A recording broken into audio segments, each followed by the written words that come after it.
Hi there, Toby Hodges from Yachting World at the Cannes Yacht Show again. We're on the Dehler stand, and the reason being the 46SQ is here, the first one, well actually the second one, but the premiere of it, and it's a good reason to show why good design doesn't need to be changed.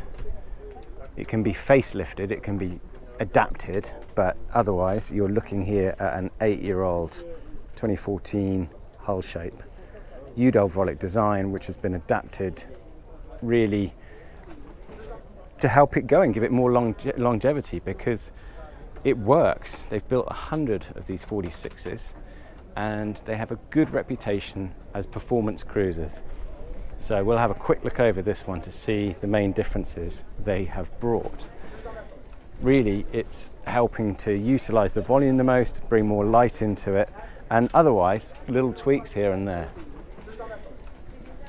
So for example, if you have this folding bathing platform now, you can have an electric control for it, which means it sounds like a small thing, but if you're berth stern too, you have a remote for it.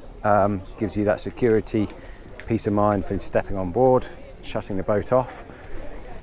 Otherwise, the cockpit layout is pretty much as you may remember it. They've adapted the controls for the German main sheet so that a trimmer, let's go on this side as well, so a trimmer could sit in that area and be able to control the main sheet, as well as being able to from the helm here as well. Otherwise you have, same sort of, obviously same shape, nothing's really changed with that, other than a bit of styling here and there. You have good sized lockers here on the port side for the gas tanks. Beneath the helm standing area, the first part of it lifts up each side, and then you see the inner part there it is to get at the actual locker beneath. So there you have aft quarter lazarette lockers for your fenders, etc. In the centre is access to the steering gear and autopilot, I believe. Yeah, and the motor there for the swimming platform. Still got the integrated traveller, which obviously performance sailors will really want. And yeah, good sized cockpit really for this age of design. Works really well, having the 6-winch layout, and obviously the backstay on cascade system, so you can easily tweak it. Moving forward, you have good wide side decks, inboard rails for the Genoa sheets, and outboard chain plates, so you've good access going forwards, good non-slip here on the decks, and you've got the grab handles there as well. And otherwise, what's slightly not standard on this boat is having an inner staysail, which is, I think, an option that makes a lot of sense, because now you have a bowsprit as well, which we'll have a look at. So you can fly a furling sail like a Code Zero easily, but also have an inner sail set for maximizing performance. However, what I think most people will use it for is when you're sailing in heavier weather and you want your second or your third reef in. When you've got the inner staysail there, it brings everything closer to the mast and lower down. Sensible option to have, and as you see, it's just on a easy to use furler as well. You also note they've put flat deck furler on for the Genoa as well. One of the key differences over the old 46, having this integrated bowsprit with the anchor now underneath it there. Otherwise, yeah, fairly tried and tested stuff really. Good sized chain locker in there and windlass, and further aft, if this is open, yeah, you've got a sail locker.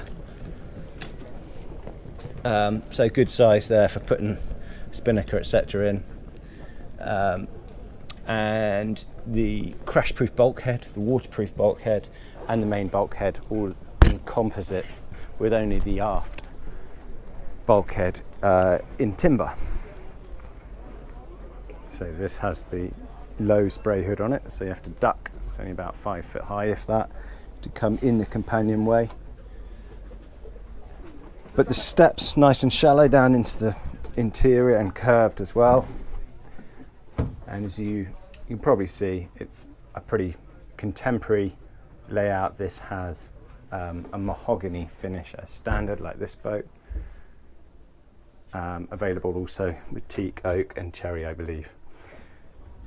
Just turn the interior lights off so they don't flicker too much with the camera right here. Anyway, the main difference is they've improved a little bit of the volume and stowage space in the galley, cold stowage space, and just otherwise little styling extras, you know, little curved locker there, same again here for your drinks.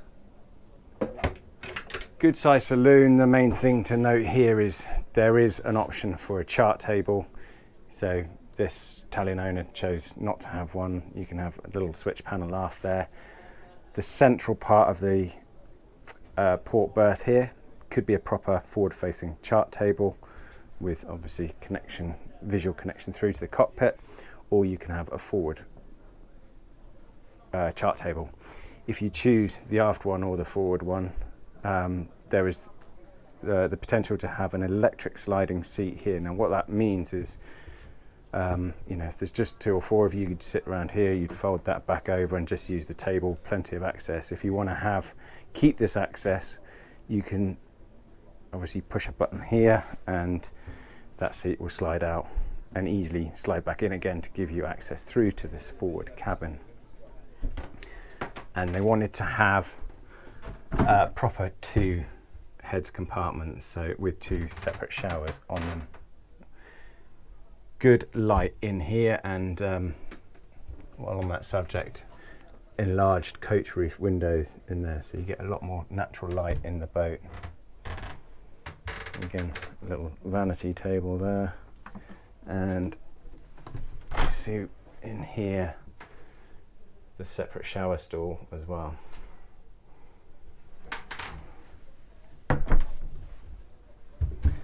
Moving aft, the main option you can have is this scissor berth. So give you a proper split between those 2 berths. You can have twins and you can have a full double, obviously. Again, a little bit more natural light, and the other thing to note is the amount of access into the machinery space. Hansa Group really wanted to improve on that and make it easy to service the systems. So let's have a quick look in there now. So with that panel removed, same again on the starboard side, can be. You got access, full access to this 57 horsepower Yamaha sail drive. Starter battery above it. So there's 4 companionway steps lift as well for access to the gearbox, as in the aft end of the engine, and the sail drive there. So there's the separate shower compartment on the aft heads as well.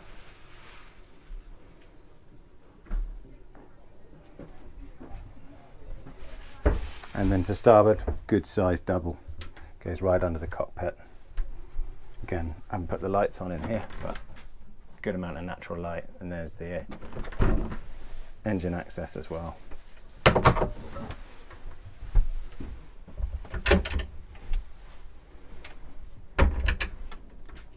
So 210 litres of fresh water tanks on this, 450 litres of fuel, and this boat starts at 460,000 euros, including 20% VAT. And the boat we're on here is 576,000 euros, including 20% VAT.